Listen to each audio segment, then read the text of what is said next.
how to write a wholesaling real estate contract step by step. Guys, my name is Rick Ginn. In this video, I'm going to show you how to do a purchase and sale agreement and an assignment agreement all together. If you hang on, I'm going to show you the two most important clauses you need to include these contracts to have success in wholesaling real estate. But before I get into it, do me a favor, smash that like button, hit that subscribe button to continue to receive the best up-to-date information on wholesaling today. So guys, let's talk about it. How do we write these contracts? Everybody talks about it. Everybody seems to have like a million different types of contracts. So I am here to clear the confusion. And what's really cool is I'm just going to show you how to do it. I'm not going to charge you anything. And you can duplicate my actions, my copy step by step in order to get your first wholesale real estate contract started. So let's jump into it. So there's basically going to be two parts here. One is what we call a purchase and sale agreement. A lot of people use the symbol PSA for it. And the other one is an assignment contract. You cannot write an assignment contract until you have executed a purchase agreement with your seller. So let's go ahead and let's dive into the purchase and sale agreement first. So when you're looking at the document right off the bat, I want you to understand and read the top of my form. And guys, you can get all this information at freewholesaling.com. You just register there. We show you how to fill out the contracts and actually do this stuff for free instead of having you jump through a million hurdles and an expense, of course. Now, on the top, it is a full disclaimer. I'm not giving you legal advice, and I'm telling you to seek a local real estate lawyer to review your contracts. Every state has some particulars. I am not an attorney. I don't practice law. I'm just showing you how I do contracts for wholesaling. If you get the green light from them, you can go forward from there. Okay, so what I will do is let's use the color blue so it stands out. And so the first thing you're going to do is this agreement is made on, let's just say it's the 10th day, and let's just say December, and you're in 2020. Pretty straightforward. Now, the seller is the seller. So let's just put in John Doe. And guys, I like to fill these contracts out when I'm sitting down with the motivated seller, because once they give you permission, you're better off going through it with them than having it auto filled out for you. And then you're going to be the buyer. I prefer you put in your LLC. So if you were XYZ Home Team LLC. Now, worst case scenario, if you don't have an LLC, don't worry about it. You're doing your first deal. You can put your name in here. Remember, you have the ability to assign this contract and you can change it before you do the closing. So you're in cash buyer. If you want to go ahead and set up an LLC to remove some of the liability, you can do that, but it's not a big deal if you buy one or two. Remember, you're not closing it in your name. So keep that in mind when you do it. So we have the names filled out, and then you're going to put the seller's address. So 123 USA Street. I'm just keeping this generic. Let's call it Port St. Lucie, Florida. Now guys, try to use your best handwriting. I don't have the greatest handwriting, but that's okay. I'm not paid for my handwriting. 3487. And then the legal description, you can actually go to the previous deed, and then you're going to want to copy and paste it if you can. Now, worst case scenario, if you're handwriting it in front of the seller, like I told you, go ahead and pre-print the property appraisers. Forewarning, they're going to give you an abbreviated version. That's okay to get you through. Or if you want, you can put in the parcel ID number here, which I do that a lot. It's just easier sometimes because some of these legal descriptions are like super long, and I don't want this to drag on forever for you guys. So the first part's super easy. You should have no issues. You're really just filling out blanks. So the next part is, let's assume we're buying this property for simplicity for $100,000. Remember, we're using a wholesale contract. Why? Because we're trying to simplify the process and we only want to work with highly motivated seller. If you have a seller constantly trying to make adjustments other than the price, then you probably have the wrong seller and you need to heed the warning. Motivated sellers do not sit there and demand legal terminology. They just want the property sold. So this is a simple 2-page wholesale contract. It's tried and true. I've used it over 20 years. You might have to do some adaptations with your state. As I said, review it with a real estate lawyer. I always recommend just a simple $100 deposit. Why? Because it's simple. Remember, you are not buying the property. You are ultimately looking to assign it to an end buyer, which is going to be your cash buyer. $100 deposit, it can go up as high as $1,000, but like I wouldn't go above $500 because the reality is you're going to be selling the property quick. And my motivated sellers, if you condition them right, they do not focus on deposit. They focus on you solving the problem. So $100, remember our sale price was for $100,000 was the agreement. Now, what's due at closing? This is simple, $99,900. And that's going to give you a total sale price of $100,000. Makes sense? This, guys, right here is the sales price. You just got to make your math. This is your deposit. And then this is the difference between the two. So if you change that to $500, you minus off another $400 off of that. Kind of makes common sense to understand that. So the next section is going to be the closing date and transfer of title. This transaction shall close on or before. Guys, whatever you verbally agreed with your seller, you need to honor this.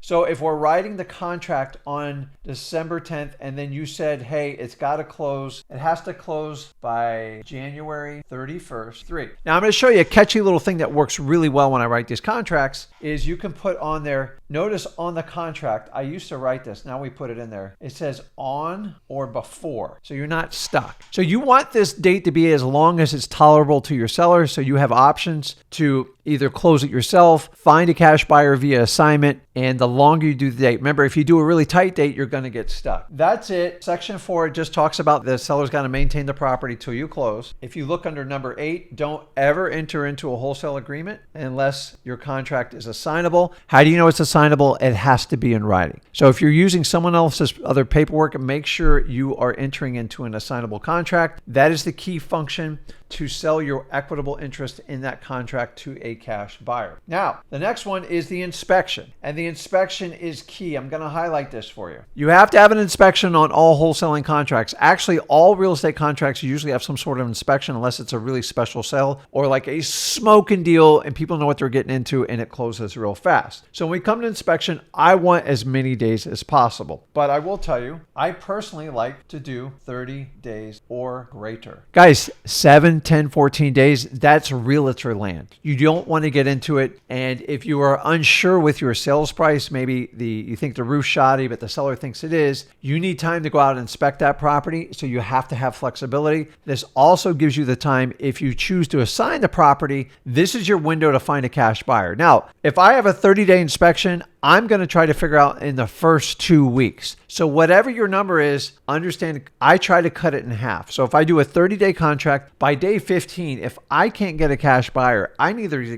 get out of that contract or I need to go back and renegotiate it. Do you see how important having that longer inspection period is, especially on challenging properties? Sometimes we don't get the price right, and who tells us the price is wrong? Our cash buyers do. So build in that flexibility, because if you don't give yourself enough time, you're going to be getting out of more contracts than you actually close on. And I don't want you to do that. Remember, we have to be responsible to the homeowner because they are obligating their home to you, their property. So you have to come back with quick answers. If there's a problem with it, you need to get out and move on. If you go past this inspection period, you are now at risk. So let's keep moving on. Remember, I'm not a lawyer. Now, if you had additional terms, this is where you would put it in here. Rick, what additional terms would I put in there? Say, listen, the 1972 Corvette in garage is included. I've done this exact clause in deal. Or maybe you enter one and say, listen, buyer agrees to pay water bill to induce and to sign the contract, and I put on there a maximum of, say it was, if they said it was $500, I'm going to put a max. So if the water bill comes in at $2,000, I'm only obligated to that $500. So always make sure you have a cap on any additional terms or conditions, either with dates or dollar amounts. And guys, that is really, really simple. Now, I want you to understand the legalities of this contract. Once again, I'm not here to give you legal advice, but why I recommend you sticking to our wholesaling contract, because if you read number 5, what happens in the event of a default? And this is crucial to understanding. If you read paragraph 5, it will explain it to you. Let me read it aloud. If buyer defaults under this contract, any and all monies deposited by the buyer shall be retained by a seller as fully liquid damages. So how much does that mean, guys? If you write a $100 contract and you fall asleep at the wheel and you don't end the deal before the inspection period and you can't find a cash buyer, what are you at risk for being sued? You ready for this? $100. Now keep in mind that doesn't, if you're fraudulent or you're misleading, that's a whole nother ballgame, because I don't want you to play that game. But if you do your best, so if you had a 30-day contract, you come back day 15 and go, listen, this deal's not going to work out. It's a much worse condition than we expected. You can't get a cash buyer to figure it. You have the right to either cancel the contract. I would send them a legal notice in the mail, and I'd also send them an email, and I would also call them and text them to cover your bases. That gives you the opportunity to renegotiate the deal. And I want you to understand this is why these contracts are so valuable to you, and I want you to understand how to work it. Talk about this part. Access seller agrees that the buyer may advertise the property during reasonable hours to show the properties. Obviously, we want you to have a motivated seller. Guys, this is, and then down here, remember, I'm not giving you legal advice, but this is where you're going to sign. So you're going to put the date. So if it's December 10th, 12/10/2022, and then I always have the seller put on their side. So this is John Doe would sign there, something like that. And then basically, if I'm signing it, I'd put my signature, and then I'm going to do it on behalf of XYZ Home whatever LLC. So if you have a LLC or a corporation or anything like that, you want to sign behalf on them so you're not signing it for it personally. That is the protection that everybody wants, but don't panic if you don't. You can do your name, and at worst you can open up an LLC after, or you can close one or two deals in your name. It's not the end of the world. That is the purchase and sales agreement. That's pretty much like I head to toe. You can refer back to it. So now we need to go to the next part. You ready? We have a equitable interest contract. We want to sell it. Rick, what is my next step? I thought you would never ask. That is perfect. What we're going to do is go over to an assignment of contract. If you read the top, once again, I'm not a lawyer. I'm not here to give you legal advice. Always seek the advice of a local real estate attorney to review this contract as well. And then once you have that, this assignment of contract has been adapted over the years, over my 20 years experience, and I use this for problems I've had in the past, and this is why I highly recommend you sticking to this form and this form only. Let's jump into it. Once again, this agreement is you are going to be the assigner. So if we were XYZ Home LLC, that's you. Okay, let me put this so you guys understand this. This is you, your company. Important you know that. Okay, and then your new buyer will put Equity LLC, whatever it is. Now this can be a person, it can be anyone. Honestly, you don't care how they close on it. I don't care if they close on it personally or under a business name. I just know people that do it under businesses are probably more serious about it. So you know. Assigners enter into an agreement to purchase real estate with John Doe. Keep in mind, that is our seller. So the seller goes there, you go here, and then this is going to be your new cash buyer. So you can refer back to this video, this contract here, and if you're new to this, you go there, your cash buyer goes to the next one, and then below it is, that is the seller, that is the homeowner, that is your motivated seller. Now, we talked about legally putting in the description. You're going to put it in here. You can either copy and paste. Now, this contract typically is type written out. So you can do it in the Word document. We supply it to you at freewholesaling.com, and you can copy and paste from the previous deed. That's what I like to do. Also, you can use, some people like to use the parcel ID number, but I try to be as exact as possible so there's like no misunderstanding. So now we come down to terms and conditions. So basically, an assignment of contract gives the ability to replace yourself with a new buyer, and then they take over your position in that original contract we did. So this document is going to allow us to execute that transfer of rights. So without going through everything in detail, you guys are just interested in how to fill this out. So if we come down to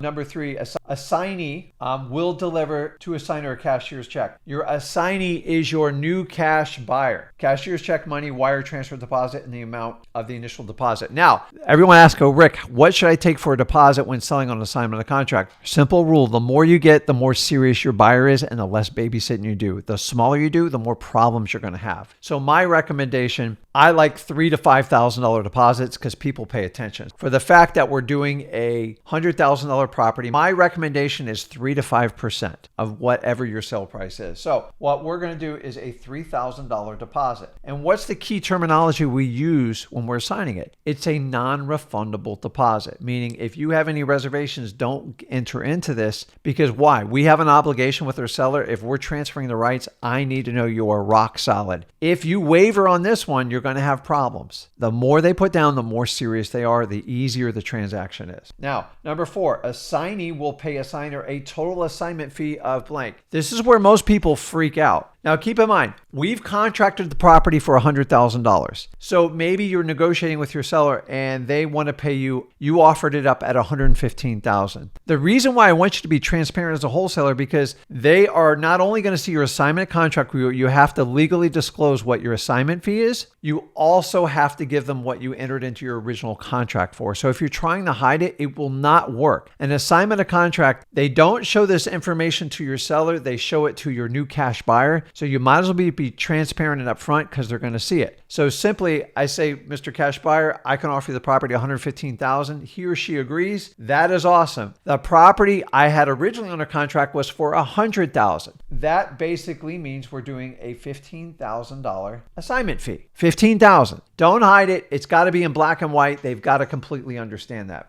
At closing, the assigner, which is us, will receive blank of the assignment fee. Now, you can either write in 100%, which I like to do, of that, or you can put in the $15,000 again. Remember, whatever you do in assignment fee, if it's $1,000 to $50,000, I mean, there is no limit on this number. It's whatever you agree on. Go down to paragraph number 6. The assignment fee will be added to the purchase price identified in the contract. When you do your assignment of contract, you will have to supply a copy of the contract you entered into. The purchase price is $100,000. Your assignment fee is $15,000, and then you collected a $3,000 deposit. So what is the total amount due at closing? It's basically $112,000. $100,000 is your purchase price with your seller, which was John Doe. You entered into an assignment agreement with the new buyer here, Equity LLC, for $15,000. That's your money. So I want you to understand, this is you. That's what you're going to get. This is the sellers. This is your deposit from your new cash buyer. And this is the balance at closing. Everybody understand it. Number 7, assignee must close the underlying contract on or before at 5 p.m. Now, if we go back to our original contract, we said we had till January 30th of 2023 to close. So my recommendation to you is have your cash buyer close sooner than later. You have to be in contact with your seller. So what I'm going to put on here is they have to close. If I'm entering this on like mid-December, then I'm going to tell them they have to close in 2 weeks. So if it's okay with my seller, what I'm going to shoot for is on or before 12/31/22. Why am I doing this? Well, Rick, your contract goes to the end of January 30th. I want to make sure they close, because if they don't have the ability to close, what can I do? I can take their deposit, that $3,000, and I can go find another buyer. And if you have to use that $3,000 to renegotiate with your seller because of a delay, it gives you a lot more room in these transactions. Guys, do not wait until the expiration of your contract. You ideally want it to be at least a week before your final committed closing date with your seller. So now we're talking about legalities. If you look at 8, it basically explains what happens if your new cash buyer doesn't close. They basically forfeit their deposit. If you look at number 9, one of my favorite ones, if the assignee attempts to communicate with the sellers in any form, it will immediately terminate this agreement and forfeit their deposit for liquid damages. That's a key point. So make them aware of it. We have to deliver clear title at closing. That's what every new buyer wants to know. Am I getting clear title? And your answer is yes. I don't get paid unless you get clear title.